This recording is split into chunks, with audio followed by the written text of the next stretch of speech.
with late game execution. No, ain't no party like a Diddy party, so. Yeah, that's what's up. Yeah. Yes, sir. Yo, yo, yo. What up, what up, what up, what up, what up, what up, what up, what up, what up, what up. All right, I'm done. What up, everyone? Franchise Sports TV back again with another video. So, this was brought to my attention via me watching this video. I know everybody is trying to find a way, if you really love the NBA and really love NBA basketball, everybody's trying to find a way, at least the fans are trying to find a way to, um, curtail some of these 3-pointers. No one wants to watch a 3-point contest every night when these guys on both sides, both teams are shooting 40 points a night. That's like shooting 40 points a night, 43s a night. Nobody wants to see that. And particularly, it was Too Raw who tried to come up with some suggestions. A lot of them sound all right. I might have said it. I might have not said this before. Maybe I did. Maybe it was a fever dream or something like that. I don't remember. But one of the ways I thought to get rid of all these threes going up, you have 43s a night, is get rid of the 3-point line, go back to just having twos. That ain't that real quickly. Nobody ain't shooting no threes anymore if they ain't worth the 3 anymore. But I don't think that's going to happen. But one thing he pointed out that I forgot to mention when it comes to ESPN being partially to blame for the low ratings in the NBA and all that jazz. It's not just people like Stephen A. Smith. What's his name? The Nosferatu over there. Dracula face, you know what, and Skip Bayless. No. It's some of these former basketball players that are on these shows. Not the inside the NBA. They don't count. It's some of these younger retired players. People like Sir. I can't even call him Sir. Why am I going to call him Sir? The Dunk. I'm going to be nice. People like Gilbert Arenas. Which Too Raw pointed out. People like him. We all know Gilbert Arenas is a clown. I think lots of us know that already. If you watch certain channels like Sports and Fitness Rants, I think as we speak right now, Scap Attack has been going back and forth with Gilbert Arenas over Kobe or something like that. The last time I checked, I was on YouTube currently at the time of this video. But anyways, we all know Gilbert Arenas has been somewhat of a menace on YouTube with his Kobe. I can't say it's Kobe hate, but with his Kobe dialogue. Let's just say that for now. Because we all know he likes to cap for Lebanon James, of all people. But anyway, he's probably getting paid under the table. But people like Gilbert Arenas. We all know, if you guys remember who Gilbert Arenas was on the court, at times he could be fantastic to watch. For young me, 16, 15-year-old me, he was. Because I ain't know no better. And then when you really look back at his game, you realize he's just a chucker and he never really played any defense like that. Yes, he scored 60 points on the Lakers, Kobe's Lakers, but his career never really amounted to anything. Not just because of the stupid ass decision he made in the locker room back in 2000, what was it, 8 or 9. His just style of play was not conducive to winning. Can I use that word? It just wasn't right for winning. As Kobe would say, he played meaningless basketball. And they have other personalities on here, like JJ Redneck, which Too Raw also pointed out. We all know JJ Redneck, he loved nothing more than shoot the 3 himself. And as Doc Rivers has pointed out in an interview with Stephen A. Smith, he was a liability. But Doc Rivers was the only one that really gave him a chance and a starting position on the Clippers. But I remember, and I do remember this because I am a former California resident. I remember watching those Clipper games, especially when it was in the playoffs, and JJ Reddick was nowhere to be found because he was on the bench, because he was useless on defense. So you got people like that. And you have other people. I don't want to count Richard Jefferson so much. But there's other people, personalities, basketball players that continue to prop up. This is my next point. Prop up the style of basketball we see now because they were known for that style of basketball, chucking up threes, not playing any defense, which we're starting to see now. And I have to agree with Turo. He makes a very good point that some of these former NBA basketball players are now analysts on various shows across FS1, ESPN. I can't say too much about TNT. Usually their analyst is pretty good on there.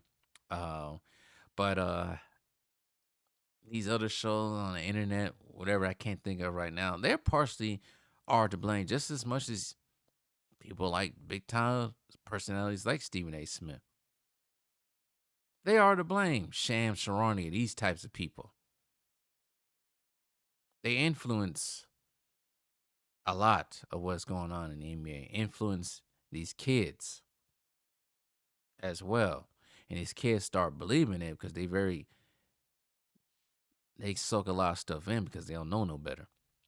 Very influenced by what's going on in the sports media. So they take that as being the Bible. And then we got people like such as myself and others rebuking that type of basketball. There's always going to be a boom, boom, heads colliding like rams out there. There's always going to be divides in the middle. That's why some of these kids get on here and get in our conversation and say the most darnest, stupidest things because they don't know no better because they listen to people like Gilbert Arenas who don't really know no better himself. I don't know what the current thing is going on with him and Scap Attack when it comes to Kobe Bryant. I didn't hear too much about it. I can't stand listening to Gilbert Arenas too much. He makes my brain rot and turn into mush, to liquid paste with his backtracking and all. I can't do it no more. I used to be able to do it a couple years ago when I first started this channel, but I cannot do it anymore with him. Listening to him. Capping for what's wrong in the NBA. And then somebody say, I heard somebody say Rashad McCann said Russell Westbrook's a top 5 point guard of all time. As much as I like Russ, as much as I think he got a bad rap being in LA, I'm gonna say this politely. No, Westbrook is not a top 5 point guard. Sorry. That is reserved for people like Magic Johnson, Oscar Robertson, people like John Stockton, people like that, Bob Cousy, people like that. Now, do I think Russell Westbrook's a top 10 point guard? Maybe. But I would put people like Jason Kidd, even Chris Paul ahead of him. And some of you people, where's Curry in that? I don't think Curry's really a point guard. I think he is a point guard playing, acting like a shooting guard. Not to say he can't distribute the ball, but he does. He's more of a shooting guard than point guard. But do I think he's top 10 if you want to put him in there? I guess. Westbrook, maybe. Just maybe. And you got to think about people like Steve Nash. But then again, it depends on how you rank it. If you rank it by rings, then I guess Westbrook would probably be edging a little bit more above Steve Nash, maybe. I don't think he's above John Stockton, even though John Stockton never won a ring himself. But John Stockton was the typical prototype point guard. Little scoring, distributing the ball, setting up the players, setting up for them for shots. That's a point guard. Directing the offense like a quarterback. That's a point guard. Westbrook does have some capabilities of doing that. But I just think Stockton did a little bit better than him. And that's no slight on Westbrook.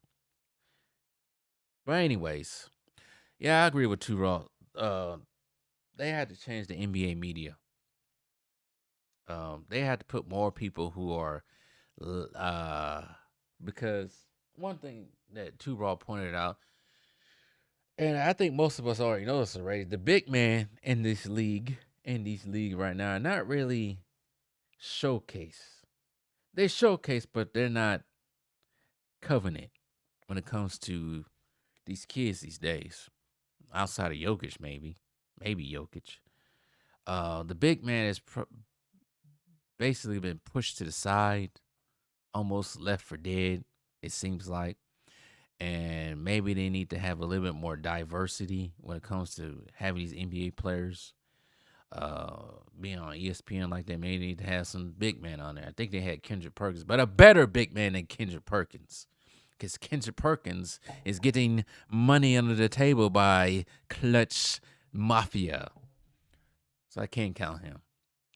Shaq is a perfect example of that. Charles Barkley. See, the thing about inside TNT, they have somewhat of a diverse cast of positional players. You got Shaq being the center.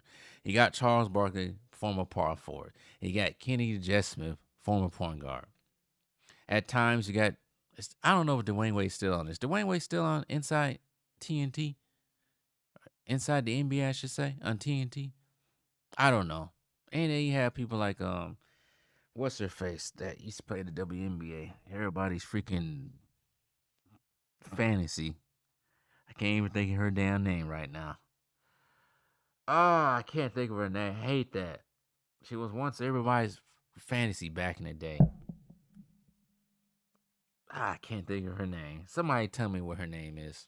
I know she's still on there, but I think the Inside NBA on TNT probably does it the best. ESPN and FS1, all these other places just slop.